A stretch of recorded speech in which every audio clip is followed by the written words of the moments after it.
Modernist Short Stories, an introduction. Grouping together works by various authors into a theme should be relatively simple. Choose a theme, choose an author, choose a story. But some themes can be a little baffling. Modernism is a lovely bright term that should do exactly what it says on the cover. Yet the authors and stories themselves can be baffling in some respects, or streamlined and clean-lined words in another. Definitions of what is modernism can seem arbitrary or blurred. In essence, we can agree on some, but not on others. Welcome to the Modernist Short Story, as told by Katherine Mansfield, Virginia Woolf, D H Lawrence, Gertrude Stein, Charlotte Perkins Gilman, James Joyce, and the pens of many others.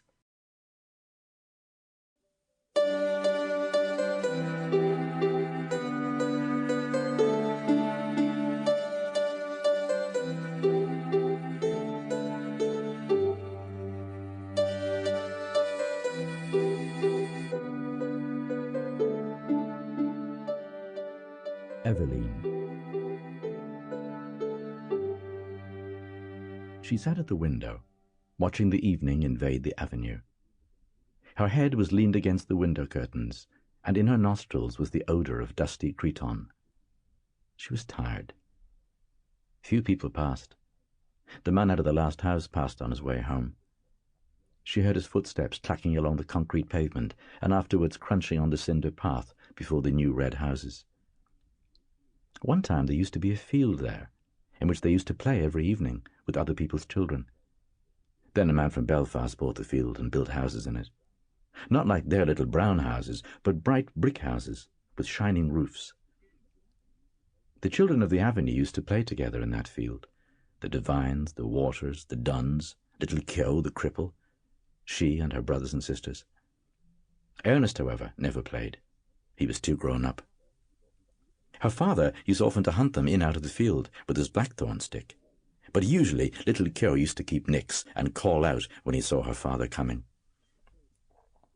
Still, they seemed to have been rather happy then.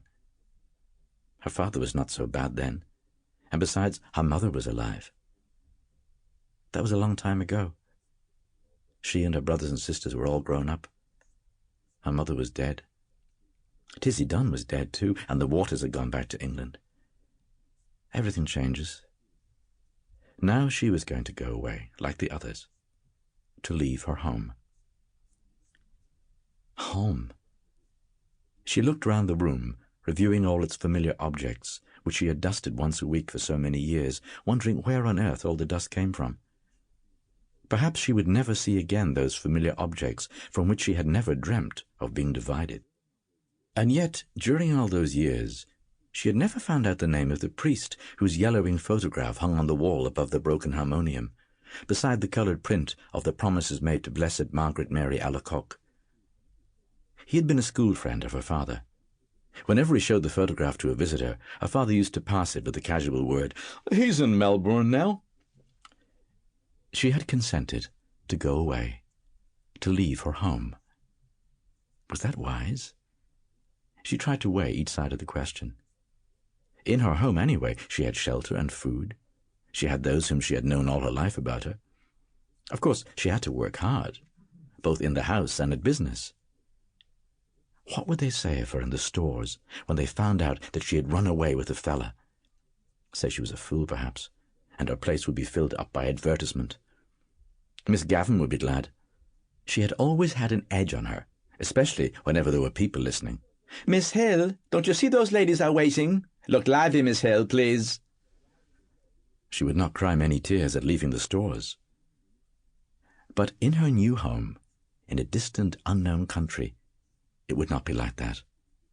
Then she would be married. She, Eveline. People would treat her with respect then. She would not be treated as her mother had been. Even now, though she was over 19, she sometimes felt herself in danger of her father's violence. She knew it was that had given her the palpitations. When they were growing up, he had never gone for her like he used to go for Harry and Ernest, because she was a girl. But latterly, he had begun to threaten. Sample complete. Ready to continue?